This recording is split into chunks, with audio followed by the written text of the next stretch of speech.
What inspired me the most is that I had just lost a parent to a health situation.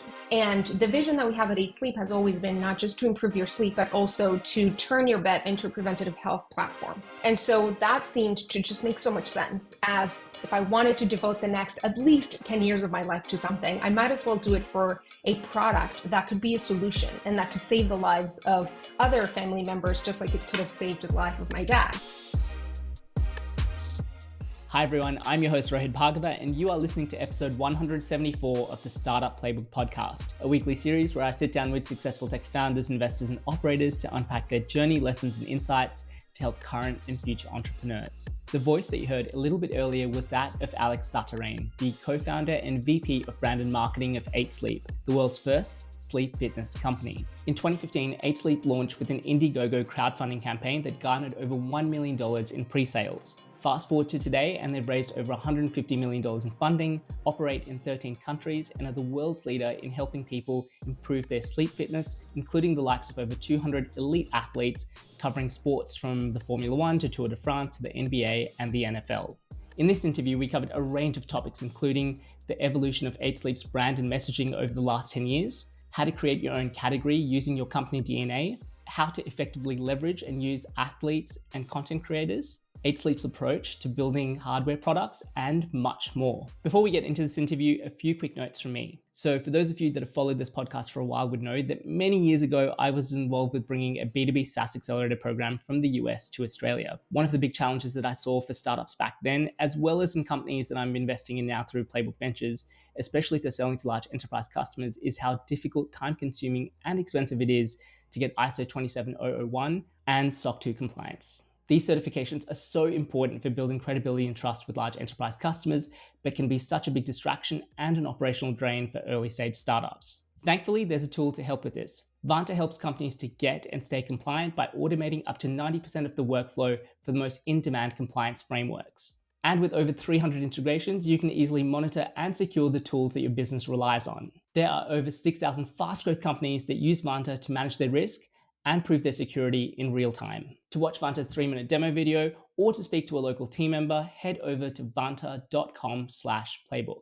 And finally, a name that you would have heard many times on this podcast before, Sender, who are the OG startup accounting firm in Australia covering all stages of your business's life. If you're a founder, chances are that you don't always have the time to manage your forecast, balance your books, and so you can fully outsource your function to them so that you can get back to doing what you do best, which is growing your business. They have a dedicated focus on founders, funders, and startups, and have an experienced team that can help you with everything from balancing your books to managing your tax to even helping with your exit strategy. I trust and use them with all of my businesses and can't recommend them highly enough. To find out more or to speak to Gareth and the team, head over to sender.com.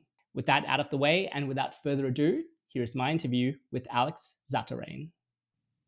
Hi, Alex. Welcome to the Startup Playbook podcast, and thanks so much for taking the time to be on the show today.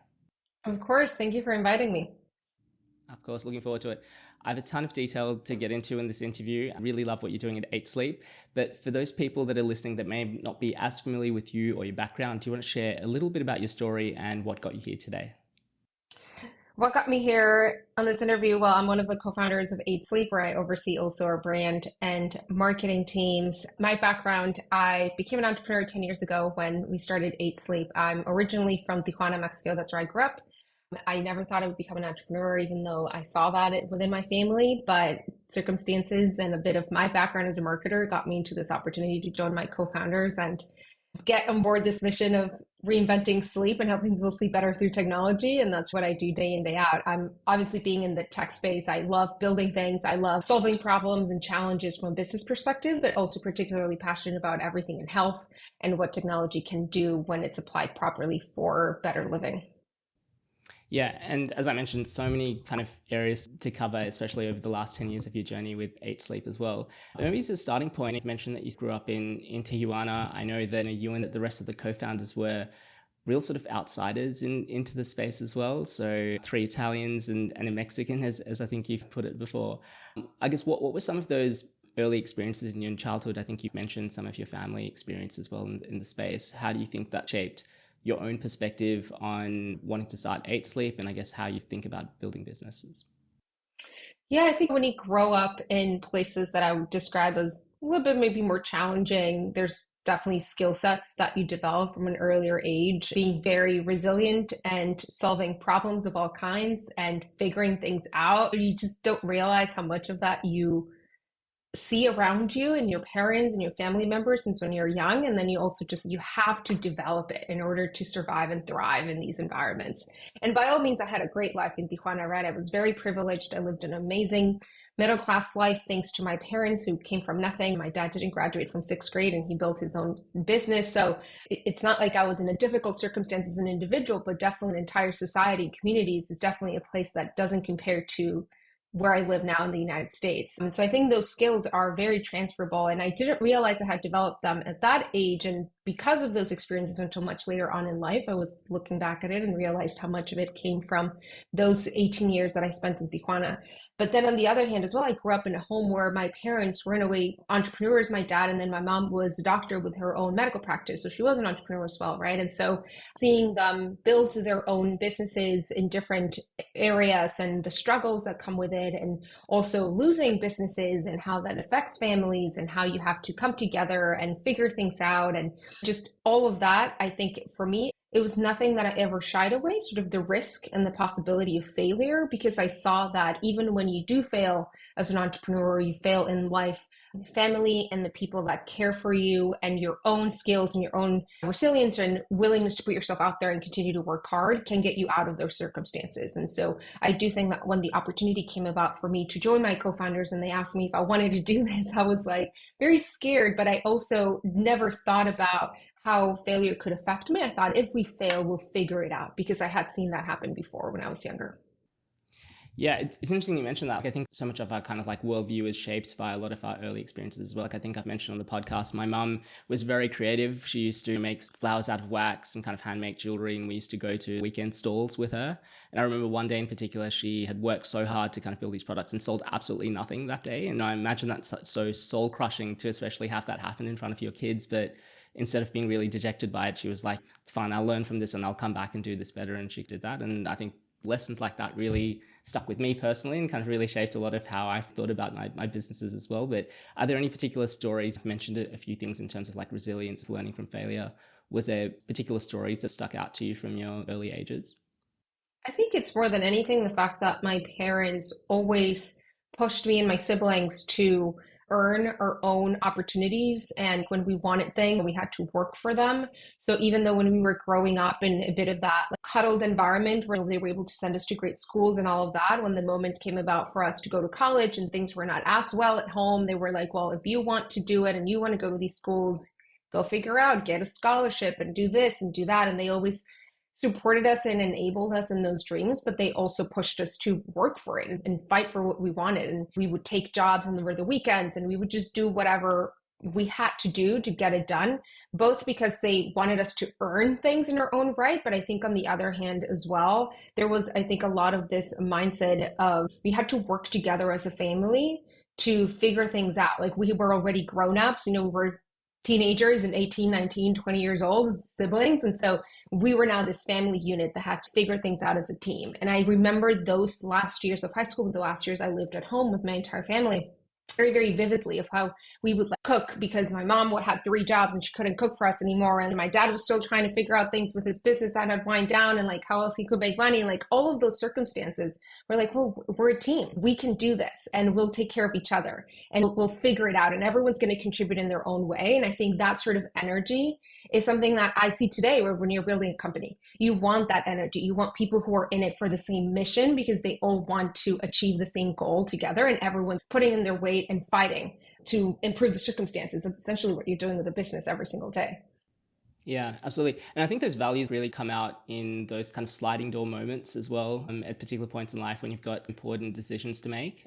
And again, from what I understand from listening and diving into a little bit of your background, you were prior to 8 Sleep, you had a pretty comfortable life and job in New York City. And then I think it was after seeing an email from your dad to your sister where he said something along the lines of, if you build a road by moving along, you never give up. That really was a catalyst for you to leave and move to San Francisco and start 8 Sleep. Do you want to talk a little bit about what that email meant to you and I guess that kind of pivot into co-founding a company? Yeah, so that was right around 10 years ago. That is coming up in the next month or so. So time goes by really fast. So it was an interesting time where I was pretty young. I was, I don't know, 24. So I think that I was in a moment in my life where my dad had just passed away. He died from cancer. So he had a very, colon cancer that had spread, and it spread really quickly. So we basically had 4 months from diagnosis to when he passed away. And so you can imagine when you're that age, it's sort of everything just feels so strange. You're like, wait a second, you're not old enough to take care of your family, step in and figure things out, but you are old enough to go and build your career. So you're already working. You're kind of like an active professional. So it was like a really interesting moment for me. You mentioned I was working at a fintech company in New York, had a pretty good job, an amazing boss, I had an amazing environment. It's not like was making loads of money. I was not an investment banker, but I was progressing in the sense of what I wanted to be. I was living in the place where I wanted to live. I was doing the things that I wanted to do. I was learning, I was growing. And when my dad passed away, it was also the time when my co-founders on their own separately, one of whom is my husband, and we were already together at the time, had been exploring this idea of what then became 8 Sleep. So right around the time when I started helping them, my dad had passed away for like a month or so. I was just helping them on the side, and they were ideating on 8 Sleep and the technology and the branding and whatnot. And because of my background as a marketer, they were just asking me for help, right? And I was back at home visiting my mom, who just become a widow. And so I was spending some time with her, and we had to take care of a lot of things for my dad, right? Obviously, you're winding down things that a person leaves behind when they passed away. So I go into his email. It was an email account me and my siblings had set up for him because my dad grew up in a time where he never used a computer. So it's like we had set up an email for him that he would use only from his phone. And so we need his password. And so I'm like, well, I'm going to log in and just make sure that there's nothing that we need to resolve. And so going through that, it was interesting because there were a lot of, he wouldn't catalog any, archive anything, catalog anything in his email. So they were all basically all the responses to emails that he had ever received. And so I started going through some of them, and there were a lot of messages in that last few months that he had been ill. He had been emailing my sister and I. So we were both, my sister's a couple years older than me. And so we were both working, living away from home. And so that's a way in which he would like stay in touch with us outside of that daily call, right? It's like he would email us, and he would email my sister a lot, pushing her to pursue her dreams. So my sister's an artist. And so one of the emails that he sent that both her and I remember is what you mentioned, this idea of like, you need to keep moving along in order to build your dreams. So you're not going to build them by just sitting back and waiting for things to happen. And that was very much the attitude he had always towards life, and my mother as well. And so I think that was one of those messages that arrived at the right time, where I thought, well, maybe I should take a risk. I'm young. I don't have a lot to lose right now. And I have the opportunity to build something with people that I really like spending time with and that I really admire. And what inspired me the most is that I had just lost a parent to a health situation. And the vision that we have at 8 Sleep has always been not just to improve your sleep, but also to turn your bed into a preventative health platform. And so that seemed to just make so much sense, as if I wanted to devote the next at least 10 years of my life to something, I might as well do it for a product that could be a solution and that could save the lives of other family members, just like it could have saved the life of my dad, because potentially we could have seen things developing in his body way before they were detected. And so it just was this aha moment for me of almost like this message that he sent me, and he sent my sister, right? And he sent all of us to just do things. And his death in a way inspired this weird realization. He always used to say this before he was even sick, but he always used to say that when you die, you don't take anything with you. He was not a person that was at all materialistic or he cared about things. And we used to make fun of it because, when we were going through difficult circumstances as a family, you're like, what do you mean? Like, it matters. And then I realized it doesn't, and so him passing away at such a young age and me being so young, I realized I'm not going to pour myself into some endeavor professionally because of money. I want to do it so that when I pass away, because I'm not going to take anything with me, I feel like I did something interesting and valuable with my life. So it really served to deviate me into a completely different career, different industry, and something that I never thought I would be doing, but it has definitely made my life much more fulfilling. Yeah, what a great message and gift from your dad to sort of leave you and your sisters and your family. I guess, as you said, moments like that become a really big catalyst of kind of understanding what's really important for you. And I guess looking at it now, clearly the right decision. 8 Sleep is an incredible business. I think you have over 200 elite athletes around the world that are using your product in 13 different countries. But take us back to 10 years ago when, I guess, a lot of this discussion around the importance of health and preventative health and sleep wasn't quite there. And as we mentioned earlier, for outsiders into San Francisco. And from what I understand as well, none of you came from a hardware background as well. So trying to build a hardware product from the first time. So what are the early days of jumping all into 8 Sleep like in getting this off the ground? We were naive. We were crazy. We didn't know what we were getting ourselves into.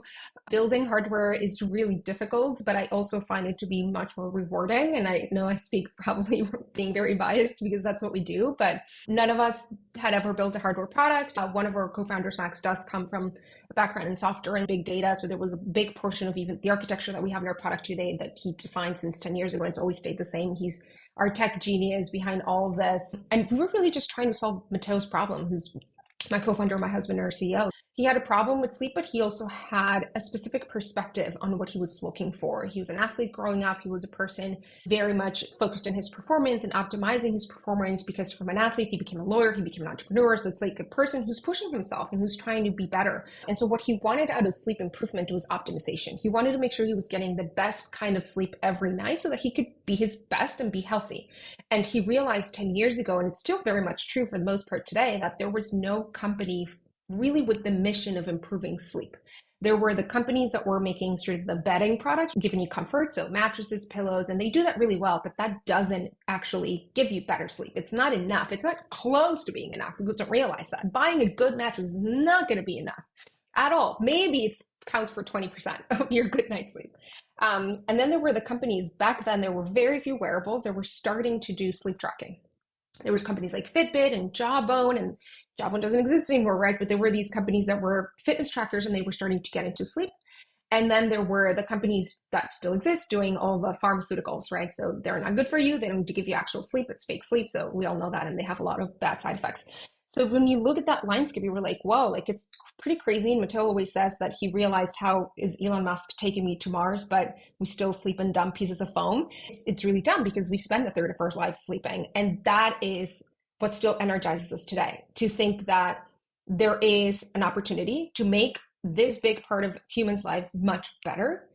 And we truly believe that technology is the catalyst for that.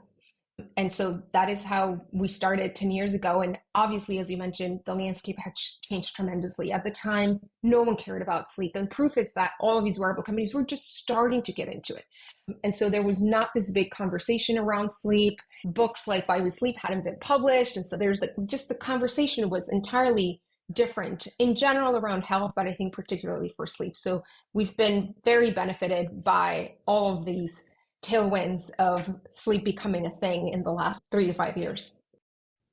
Yeah, and I imagine the sort of messaging around like how you communicate that to audiences as they become more educated themselves changes quite significantly as well. So last week I had Mark Woodland from Kismet on, which is a local Australian company. So he is building a platform to help make disability and healthcare services more accessible. He initially pitched this 13 years ago at a conference and was, in his words, laughed off stage.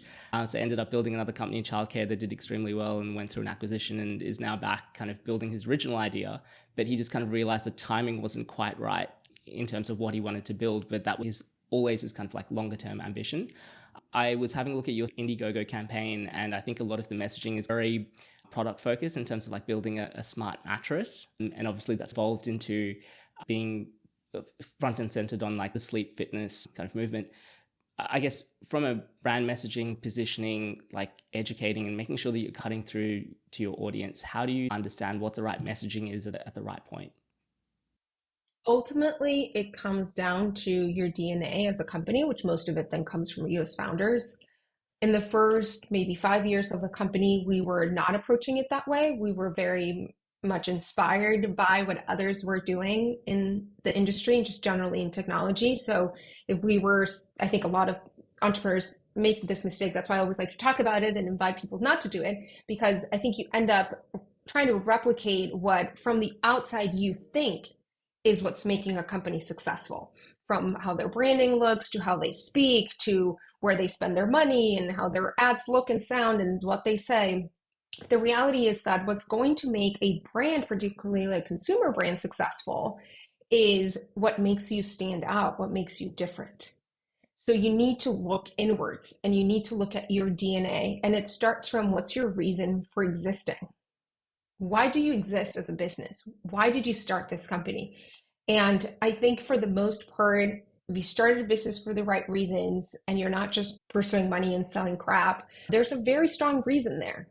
And if you look at that and you can articulate it, the entire DNA of the brand, it just branches off from that. And for us, it really came down to this concept of sleep fitness, because we believe that sleep is something that should be prioritized, that can be measured, that can be optimized. That's our perspective on sleep, because it's how we think as founders, right? And I just talked about Matteo and his own personality and why he was looking for these solutions.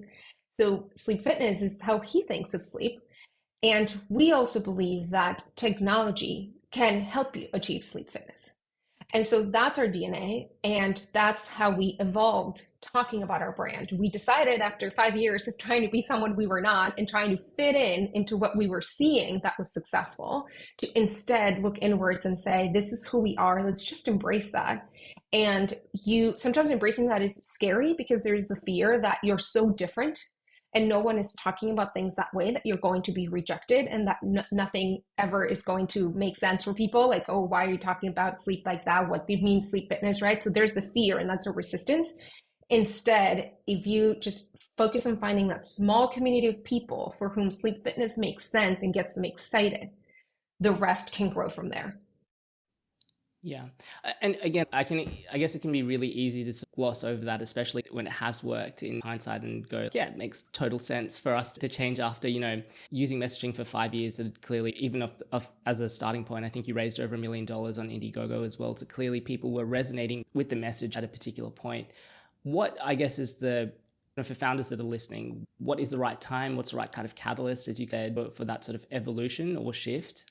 And what are indicators that the type of messaging is the right one to kind of stick with, versus actually keeps needing some form of an adjustment to really get the right type of branding and positioning in place to engage with the audience? Yeah, it's a great question, because I do see a lot of founders make also the mistake of over-investing in brand. Particularly, people will go and pay agencies to design these beautiful things. That's not brand. I always tell them, do not spend your money on how things look.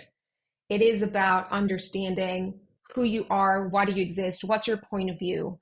And that exercise can be done with a few hours of the founders just chatting through it, right? And whatever you get to, use that, because it can evolve and it will evolve.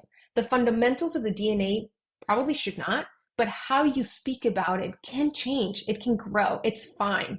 A startup is about learning and growing. And as long as you just retain that essence and that reason of why you exist, you will find better ways to communicate it over time. At the beginning, all that matters is your product. So that is where you should be spending the majority of your time. Do you have a product that people care enough to buy? And you mentioned our Indiegogo campaign. That is what that campaign proved to us back in 2015. That people cared about solving that problem in that particular way, and they were going to give us money to go and build it.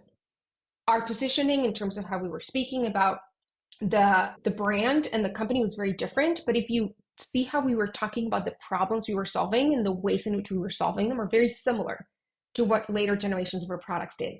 And so just focus on understanding if the solution is something that people will care about and will pay for.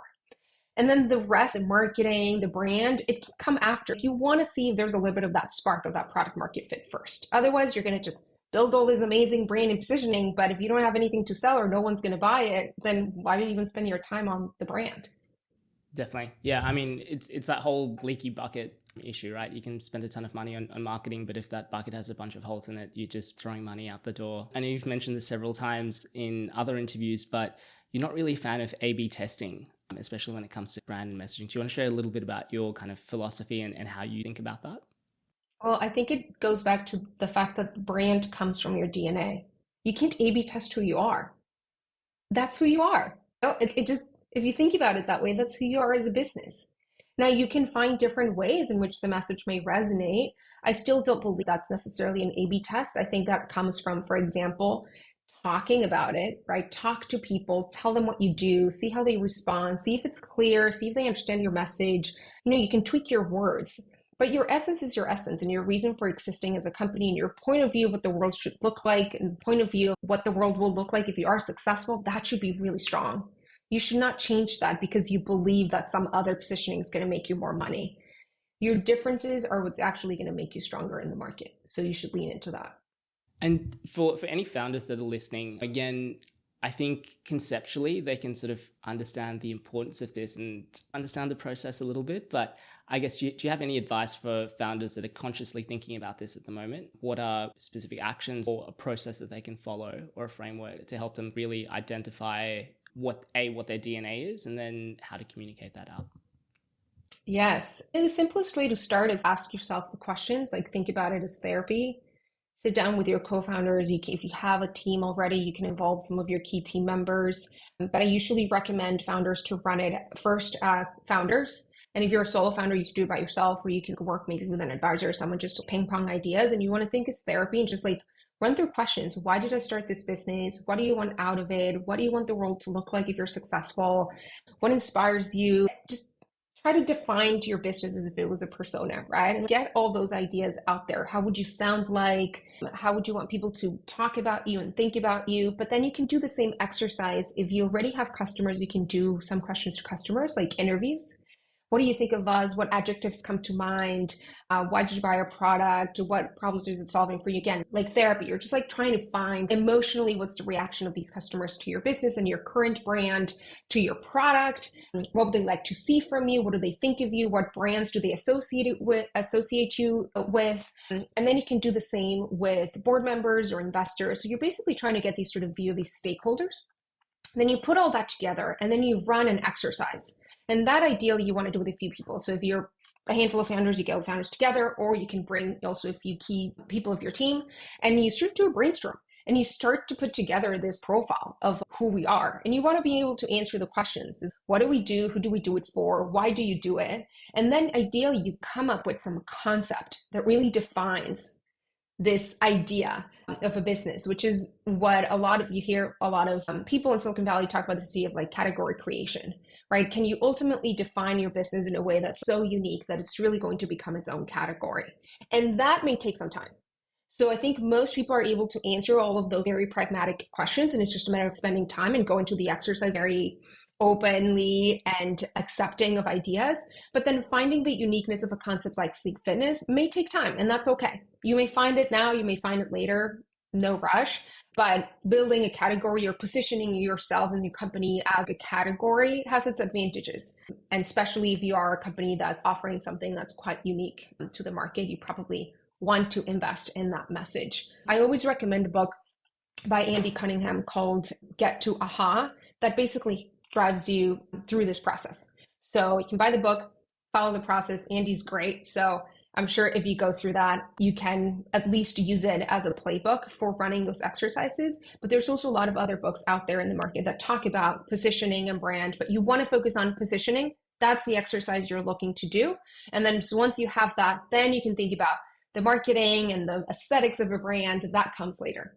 Yeah, there's also another great book just over my right shoulder for anyone watching the YouTube version of this called Play Bigger by Al Ramadan, who I've had on the podcast as well, that kind of talks about category creation. As you mentioned, Alex, like there's a ton of opportunities that kind of come out from essentially standing out by creating your own category. But again, there are a lot of challenges that kind of come with that. There's kind of that balance of how do you first of all meet a need for people, and it's maybe less clear if, as you said, no one's really talking about it because you're creating category for the first time and creating the certain types of messaging around that. Again, do you want to share a little bit about what are some of the maybe the advantages or some of the challenges that kind of come from creating your own category, especially halfway through 5 years from after running the company? Yeah, it's a great question. I think advantages for us, obviously we're a consumer company, so if you're on B2B, it may be different, but I still believe that positioning is just as powerful. But I do think that this idea of category creation helps you stand out. It may take years before people recognize that you're in a separate category. So one of the challenges is that you just need to stay focused.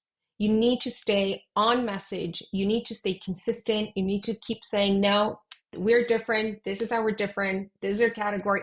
You got to build it. That's what's called category creation. You got to really water the plant, and it's going to take years and years for it to become a huge tree. And so that is one of the things that I focus on as a founder. And I always think founders need to do that. You're like the captain, and you have to be the one making sure that everyone in the team is aligning with the same messages, that your investors are talking about it the same way, that when you do interviews, you're feeding that message to the press, because this category is actually going to be built, because if no one talks about it, then it's not a thing. And so once you've come up with all of these positioning, once you've defined yourself a certain way, then all you have to do is just continue with that messaging and actually use it, put it out there in the public in a consistent manner for a long period of time. So I think, the biggest challenge is probably just that it takes time. It takes time. Don't be impatient. Keep watering that plant, and it will pay off. At some point, people are going to realize, oh, this is what they were onto. This is what they were trying to do. And when it does pay off, and I think for us, probably it happened after 3 years. Like, I really think that's when we started feeling like people understood and started talking about us in the way we wanted them to talk about us entirely. But it required merchandising changes from a product perspective, product changes on the digital experience, storytelling changes on how we were selling our product. It was a lot. You got to move everything in that direction, because consumers in the audience, they're not dumb, right? They're just going to interpret whatever you're putting out there to the world. So you keep investing in it, keep adjusting, and then eventually it starts paying off, and people are finally talking about you in that way. And finally, everyone thinks that you're so smart and so innovative. Instead, you've been thinking all this time, where are they? Why are they not talking about us like we're a super innovative company? Yeah, that's actually a really interesting point. I'm wondering whether, I imagine there is a lot of fear, both from a founder perspective and like how will, if we're switching the messaging from customers that have been really loyal to us from day one, 5 years in, we kind of start suddenly switching the messaging. Will they resonate with this? Will they hate it? And I imagine also for a large part of your team as well, who are used to doing things in a particular way, getting them on board with a real shift in not necessarily what you do. And as you said, the DNA changes the same, but I guess whenever you are making significant changes within a company that affects their role and how they talk about things, that does have follow-on effects. Again, do you have any advice on how founders can manage that process and get everyone on board? Yeah, so just like you're going to spend time with those stakeholders to figure out the inputs to then get to the aha of who we are as a brand and how you're going to talk about it, you then need to do the same work of going back to those stakeholders and getting them to be your ambassadors. And that work never stops, right? So every time that you introduce a new feature in your product, you launch a new product, you expand to a new market, you need to go back to those stakeholders. And that's a bit of the job that founders do, is almost like comms, like you're the head of communications of the business, and you have to do this management of this messaging to keep everyone aligned, everyone saying the same things. And ultimately, they should be your biggest ambassadors and advocates. So we did that at Sleep. And I still remember when we had all that process, the entire team knew that we were going through that process first. Right? They don't have to be part of the process, all of them, right? You don't need to run everything like a democracy, but they were aware of what challenges were we trying to solve? Why were we going through this process? Who was going to be involved? And then once we had something that was a result, I presented it to them and I shared with them, this is how we came about with this idea. And like, here's how we're going to talk about it. What ideas do you guys have? Make them part of it, right? Even small things like making sure that everyone updates their signatures on their emails and they have the right logo, and we added the sleep fitness company into our signatures in our emails, little things, but you make them feel like they're also part of this change. You get them to be excited about this change, but you have to help them understand how this is going to propel the business, because ultimately positioning and brand it's about moving the business forward. It's not just about looking good. So paint that vision for all of them, and the engineer and the customer support person working in the team, they should feel excited that this is going to mean something really big for the business that they also care about. And we did the same for our customers. At 8 Sleep, we didn't only go through a transition of positioning as a brand, but we also went through company name changes. So we went through those 3 times. So it was at different stages. Obviously, when you're earlier stage, no one knows about you, so it matters less, but you have to carry through these customers that have given you money. And suddenly, even the smallest last one from 8 to 8 Sleep, it's a small one, but sending an email and communicating, and here's who we are today, and here's why we're changing it, and getting them to support you and thanking them for being a part of this journey, like all of those little details, just treat every one of your stakeholders like they're humans and bring them on board in this adventure. And I think that will make the process much more successful. Yeah, and speaking of treating customers as human as well, I think there's a really interesting marketing campaign that you guys ran as well that really stood out to me. So I think you kind of mentioned that you were just very conscious, especially I think one of the challenges for businesses in kind of healthcare is how do you still be fun in some ways and not remove real sort of lifestyle balances or things that people want to do with their lives. And I think you had a billboard that said some nights are worth a late night, which is very counter to a business that's so conscious on being very health focused and getting the best night's sleep every single night. I know you and Matteo have gone on record as saying that you're very diligent and deliberate with your sleep as well. But again, like how I think it's such a smart sort of marketing campaign and really understanding your customers and how they go about living their lives and how your product fits into that. Again, do you have any insight that you can share in how that came about or the thinking or how you really think about marketing campaigns like that? Yeah, so it comes back to positioning. I think that's the beauty that when you are aligned with who you are as a business, you can say yes and no to ideas much faster. And for us, we know we're about sleep fitness, and sleep fitness means that just like fitness, sleep is something that you are not inherently good at or bad at. You work on it. And there's going to be moments when you feel really sleep fit and moments when you don't feel sleep fit and moments when life is going to get in the way and moments when you're going to be able to prioritize it. And that's okay. That's our entire ethos and DNA as a brand is sleep fitness. And we are here to help you and facilitate you being sleep fit. But we understand that you're not going to be perfect. And as much as I'm a fantastic sleeper and I do sleep 8 to 10 hours sometimes. I think a couple nights ago I slept 10 hours, 15 minutes. I don't have kids. Don't come at me. So I can sleep a lot when I'm really tired. But I also get it. Like sometimes that's not possible and it's not possible for everyone. And so we've always talked as a brand about this idea that sleep is like fitness. And so it's a journey. And so that's where the idea came about. I believe at that billboard, we did it for maybe Miami Tech Week or something. And it was like a late night event that one of our big investors was doing with a lot of people. And we're like, well, that would be like a cool message because I feel like a lot of people at that event sleep on our products and they know 8 sleep, but they're probably going to be out late, right? And so usually Matteo and I are the people at the party that say, we're going home, it's 8:30, we need to be in bed by 9:30, but that's not what most people do when there's a cool party, right? And so it just made sense. We said, well, yeah, that makes sense from a brand like us because we're not the type of brand that is going to guilt you into sticking to a very rigid routine. We want you to live your best life. And sometimes your best life is staying out with your friends and having fun. Yeah, absolutely. And speaking of DNA of the company as well, I think one of the I guess from like an investor perspective, one of the challenges of investing in hardware companies is the complication and additional things that can go wrong, but also I guess how slow the development cycles are from one sort of manufacturing batch to another. I know that 8 Sleep has a very different approach to how you think about doing this as well. Do you want to share a little bit about how you guys sort of think about product innovation and iterations of the product? Yes. So, I mean, if you look back at the first pod, it launched on February 13, 2019. So it just turned 5, which sounds insane. And since then, we launched a pod 2 and a pod 3. So we've always innovated. We also went from having a pod 1 that was only integrated with a mattress to being able to buy it as a pod cover, which was standalone. You can add it to any bed. So we've introduced a lot of big new product introductions in the last 5 years, which is really crazy for a startup of less than 100 people, by the way. So we're really tiny for what we do.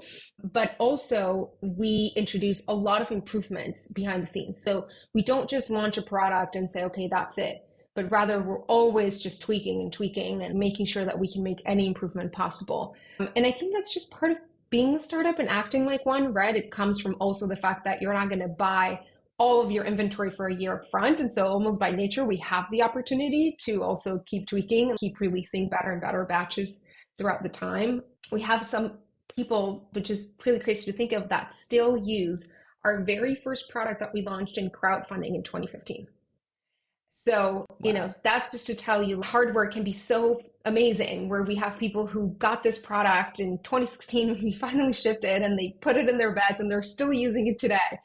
And so it's just fascinating to think that you can introduce products to market that can last that long and that people can enjoy for those many years. But we are still in the same time just innovating, introducing new things that can solve problems for new types of individuals. Yeah, absolutely. And again, kind of speaking of different types of individuals, I think one of the really cool things about Eight Sleep is how many elite athletes use the product as well. I believe there's over 200 on across a range of different sports, and I know that kind of obviously lends itself to a lot of Mateo's background as well, and probably a lot of the DNA as you think about the sleep fitness side of things as well. But I guess from a business perspective, how strategic is that in terms of how you push that out to that particular customer segment and how you leverage that from a marketing perspective as well? So when we started working with athletes, it all happened very organically because we just didn't have money to pay anyone to say anything about us. And so they would reach out. And I think a lot of it comes from seeing themselves reflected in that message, right? So again, your DNA, your positioning, how you talk about sleep, how you talk about the technology, then I think a lot of athletes would just be like, oh, that seems like something I should use. And so they would reach out and they wanted to use it. And so it just started growing, bubbling up from there. And then eventually we decided, okay, why don't we start actually establishing some relationships that would allow us to use some of the likeness of these individuals to tell the story of how they're using the product, how are they benefiting from it. And I think that is part of what has also given us maybe more visibility across different communities, whether it's CrossFit, whether it's motorsports, basketball. We have people who we don't pay to use it or to talk about it, but they do. And so then those moments are even bigger for us because we don't have to pay Aaron Judge to say twice on public interviews that he loves his pod. And we're like, wait, what? We didn't even know you had one, right? And he's one of the biggest baseball players in the world. And we don't have to pay Brock Purdy, who just played the Super Bowl with the 49ers, to also say that he bought a pod by himself and he uses it and loves it, right? It's like those moments are also part of what makes the story of Eight Sleep with the athletic community so successful, is that we both have partnerships that we've established intentionally to tell the story of how these individuals use the product, but then also just organically these athletes use it and love it. And so that has given us a lot of success. And we'll continue to invest in telling those stories because I think they are the stories that inspire the rest of our community. These athletes are high performing individuals. They trust their decisions because if they're performing at that level, something they must be doing well. So we hear a lot from our own community members who are individuals who are very healthy, who want to be fit, who want to invest in optimizing their health and performance, that athletes are people that they really admire and they want to know more about what they do in order to be at their best. Yeah, we have a number of athletes that are involved with my previous company, One Future Football as well. And, I can definitely attest to the value that they bring. I guess from a business perspective, and for anyone that's thinking about working with either athletes or content creators or influencers in some way, do you want to share a little bit about how you think about who the right type of, for those paid partnerships, who the right type of partner would be and what an effective partnership looks like for you? In terms of how you measure that from an impact? Obviously revenue is one perspective of that or one point of reference, but how you measure potentially brand and engagement. Yeah, it's a great question because I think we struggled a lot to find the right frameworks at the beginning. And I think that's what also took us a little bit long to decide to invest in it in any way.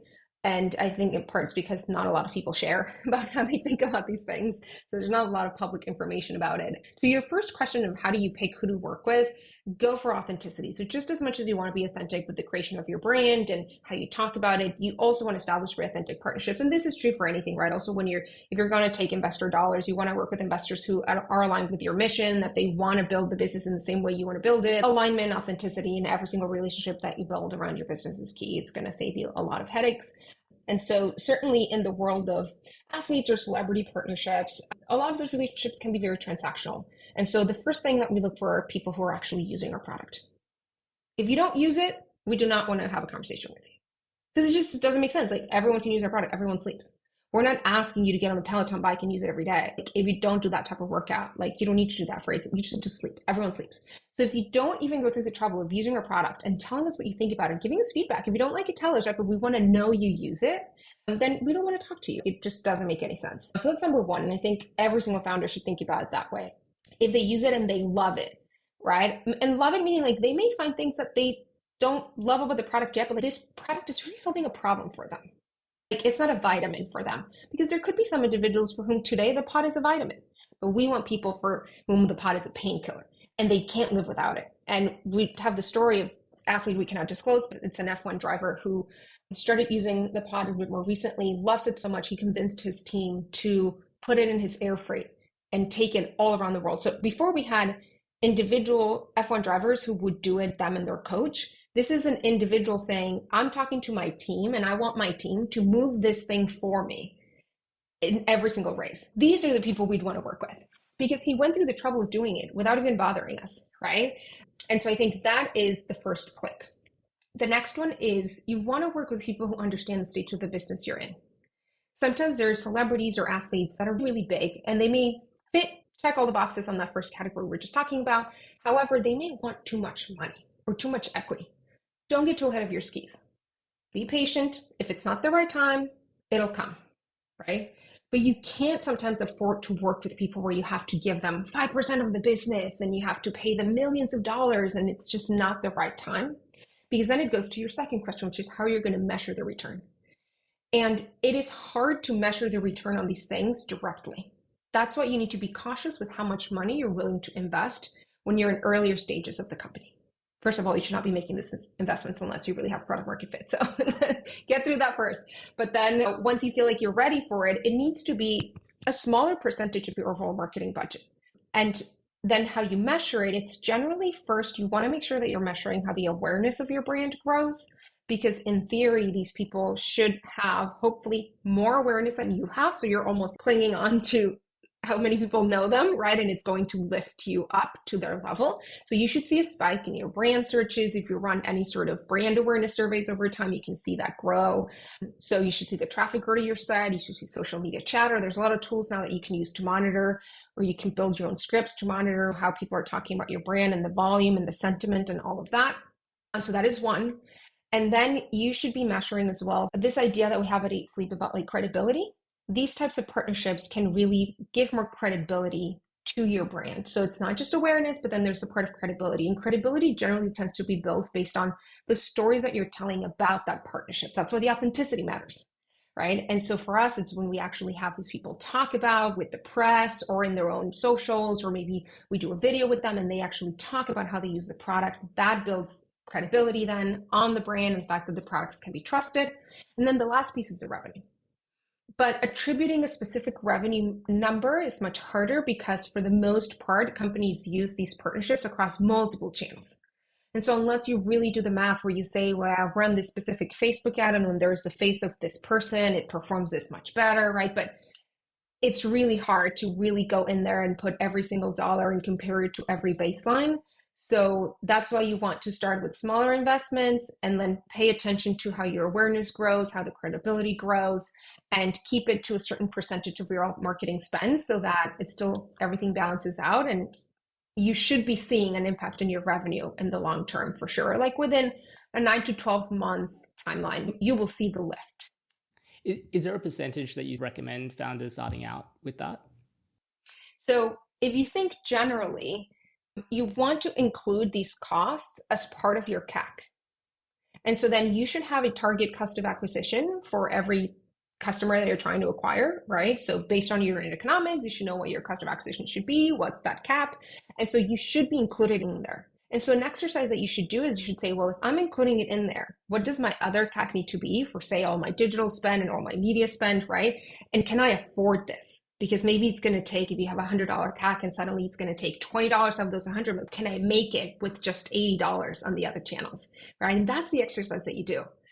Like, well, maybe I can't afford 20 right now because I'm not that efficient on my other channels. I cannot drop it to 80. So maybe I can afford $5. Okay, what can I do with $5 out of every unit I'm going to sell this year? And you go and find how you can invest those $5 per unit on something that, and then hopefully lift the performance of those other $95 that you're spending on digital or other types of channels.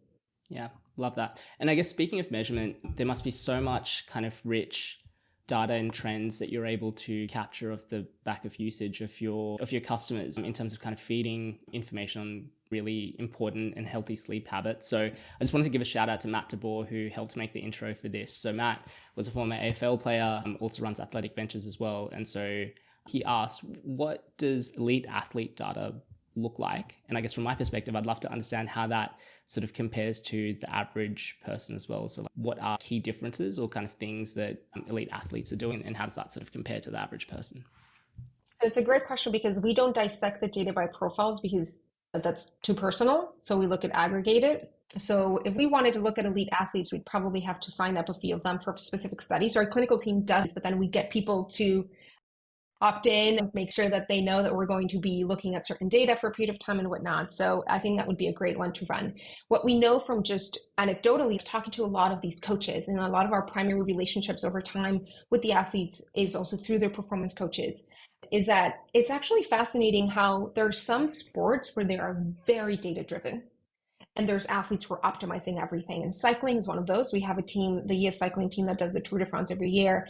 And it's just fascinating how they are, out of probably all of the sports that we have worked with, the ones that are most impressive. For them, it's every little single thing really matters. And they're obsessed with all this data. They actually go around during the Tour de France using the 8 Sleep. They set it up in every single place where they stay, right? Because they just understand that a good night's sleep is going to make them that much better, that waking up with a better HRV is going to make them perform better. And so that was fascinating. On the other hand, we've had conversations with Olympians and former Olympians and these people that have won many gold medals in their sports. And you ask them, how do you sleep? How do you eat? And they just don't optimize anything. And it's fascinating that maybe some people are just genetically gifted and talented at a certain sport, and they're able to perform at the highest levels globally for a sport with optimizing nothing. And so I think that is what we've learned the most, is that elite performance, maybe in the last few years with all these ideas of biohacking and optimization, has tended to all look and fit within a certain scope. But the reality is that, and it's one of the things we believe at 8 Sleep, it's ultimately about personalization. Individuals are different, and people do need different things in order to perform at their best. Even amongst those that are at the top of the sports across the world, you see the differences. Some of them need to work harder at certain things than others. And I think that's the same thing that we normal individuals need to embrace in our life as well. It's like, find your own formula and just make sure you test it and tweak it and that it works for you. So Alex, finally, to be honest, I was a little bit apprehensive about this interview, mainly because my sleep habits are terrible. And I'm sure that is the case for a lot of people, a lot of founders and a lot of people in the startup space as well. Maybe just a quick rundown on, I know I've been personally avoiding this, but maybe a rundown on, I guess, the importance of sleep in performance, and just what just general sort of high level tips that you might have in terms of being able to sleep better and developing better sleeping habits. So sleep is like fitness. So don't feel bad if you are going through a streak of not being a good sleeper for a little bit, but it doesn't have to be inherently that way, right? We can work at it. We can become better. That's what we advocate for at 8 Sleep. Where to start? Start by being consistent. I think that is the big thing that sometimes people forget about. It does make a big difference. We do it for babies. We do it for kids, right? You put them in bed at the same time so that you actually sleep train them and they can fall asleep faster. So we need to do the same thing as adults. Start by going to bed at the same time every single day, including weekends, just for a week. See how you feel. Make enough time to get at least 7 to 9 hours, and try to wake up at that same time. And eventually just your body gets into a beautiful rhythm, and you're probably going to start getting sleepy and falling asleep more easily at that set time. You're going to wake up more naturally without an alarm and without feeling groggy. So I think that'll be the biggest tip, starting with consistency. Obviously, your environment plays a big role, as a lot of what we do at 8 Sleep, by adjusting the temperature in your environment. And a lot of the things we're developing for the future is around other factors in the environment that just disrupt your sleep. So put yourself in a place that is comfortable, that is cool, dark, and quiet, just like you would do with kids, right? So it's like applying those same principles of a schedule and an environment can really go a long way. And then don't stress about it. It isn't that big of a deal. Like, you can figure it out. Unless you have a clinical issue, of course, for which you should see a doctor, you'll figure it out. And I think people sometimes like stress, especially now. They hear everyone talking about sleep and how you should sleep this and that and track it. And start with the simple things. Create a cool, dark, and quiet environment. Go to bed at the same time, wake up at the same time. And I'm pretty sure within a week, max 2, you're going to start feeling the difference. All right. Sounds like definitely something that I can start working on from tonight. Alex, thank you so much for coming on and being so generous with your lessons and insights, and giving us a masterclass, especially on branding and messaging and positioning. For anyone that wants to find out more, say hello, just get in touch. What's the best way for them to do that? Probably on Twitter. Just find us at 8 Sleep or find my handle. But yeah, always happy to chat and talk more about anything startups or building brands. That's what I love doing. Perfect. Well, I'll make sure all of these links are in the show notes. Alex, once again, thank you so much for coming on the show. It's been a pleasure. Of course. Thank you. Thanks for listening to episode 174 of the Startup Playbook podcast. As always, full show notes from this interview will be available at startupplaybook.co. I'll be back next week with another episode, but in the meantime, if you enjoyed this interview, please don't forget to like, share, and subscribe. As always, thank you for tuning in, and I'll see you next week.